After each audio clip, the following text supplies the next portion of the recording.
Kain tayo. Yan. Meron tayong inihaw na chicken and then piniritong talbos ng kamote. Masiga. Pata? O, mix na eh. Wala matabang yung gravy. Five star yun. Ay, tayo. Mas bet kayo ding 5-star yung kayo, right?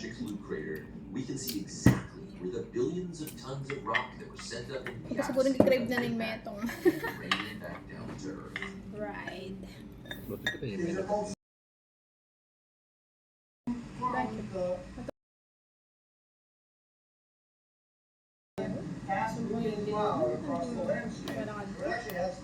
Mas daw pinakasya may balod. Mag-upload ko ba? But as it's hitting the ground is not. Some of the estimates certainly it's over 10, which is larger than any fault can do. Kasi babay na ba? And in this case, it should be probably the ground is moving up and down on a scale of 6 to 10 feet.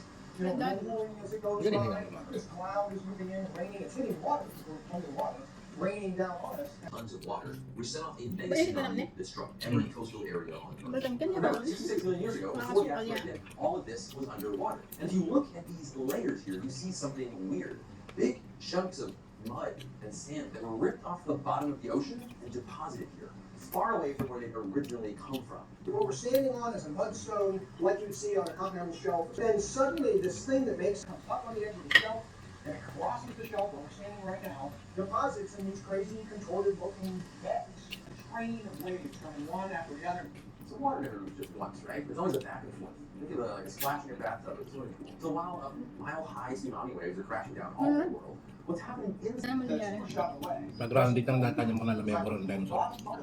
Collapses back into the crate. And Kaya magpakal, kaya mo yun. Kaya kulang din gabot. Kaya may kalawa-luwa yung kayo. eventually that can block. Got Nakasulkat ng sapa. Sabihin mo sapa, pero ito yung balas na ba't yung dagat. cloud of debris inside the crate. At the very top of it, Paano? this is like burned 2,000 years siya pa. Ito 7 million. there's a record of charcoal. was a swing between climate extremes that was so severe it killed most life on Earth. First came impact winter. Dust and soot were ejected from the impact and formed a dark layer in our atmosphere, blocking it. And by this point, you're dark, Which is and you're not doing photosynthesis. for cold-blooded reptiles used to this tropical paradise, that was a death sentence. They simply didn't have the metabolism to survive a deep freeze that lasted nearly 20 years. Along with the soot and ash from the impact darkening the sun, the impact also vaporized sulfur-rich rocks, creating sulfate aerosols in the upper atmosphere, which blocked even more sunlight. Photosynthesis was in deep trouble in this dark, cold planet. That probably contributed to a mega dinosaurs that ate the planet stars to star, and those dinosaurs stars started the dinosaurs that ate them. This ocean begins to die off too. These organisms at the very base of the global food chain can no longer survive, which means not much else is going to survive. Dahil ikaw ka din na sample ng lugar. Kaya luwa-luwang year ka. Luwalwang lugar. Bata, kaya lumala niya kalawat ng bagong partner asteroid.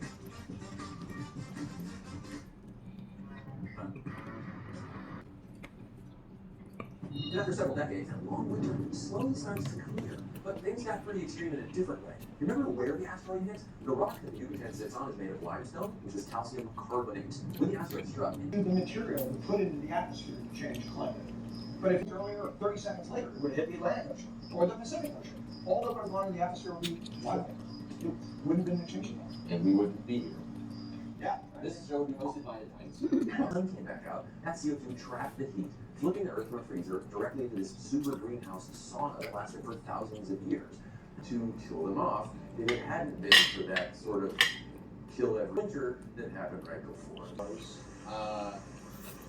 Really bad time for dinosaurs. Not any dinosaurs. Over the next couple thousand years, one by one, every single non-bird dinosaur and pterosaur and other kinds of dinosaurs, all the cool reptiles that dominated the Earth died. Lack of habitat, lack of food, lack of warmth, and way too much warmth, cataclysmic droughts. The whole world became inhospitable to them, and only their bones remained. Here's the thing: geologists have been telling us for decades that a major extinction event occurred between the cretaceous and Paleogene eras of geologic time. Before this boundary, we'd seen dinosaur fossils, and after, well, not so much. We just didn't know why. But back in the 80s, a geologist named Walter Alvarez noticed that Earth's layer clay was pretty much the same age and was pretty consistent across many sites around the world. He held this solid piece. Who's a famous physicist? Walter Alvarez discovered this layer had super high levels of elemental helium. In Europe, South America, North America, even New Zealand, you can see in that same layer, getting to the same moment. We think that iridium is rare under the surface, but it's common in asteroids. This was the critical clue. And I mean, like, the hypothesis, wow, this thing is global. The only way that's possible is to think So once this iridium layer was found, Mas malasa akong pinirito yan eh.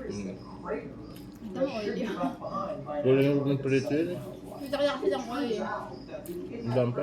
Gamit ang preto na po niya kalasa kasi walang bagay sa Enter preto. Glenn Penfield and Antonio Camargo. They're geophysicists. Madudulok niya kasi niya. Bibiling-biling kaya ang Kaya magit ng preto ko, alas yung bulong na They found this mag-dry. basically a perfect bullseye off the tip of Yucatan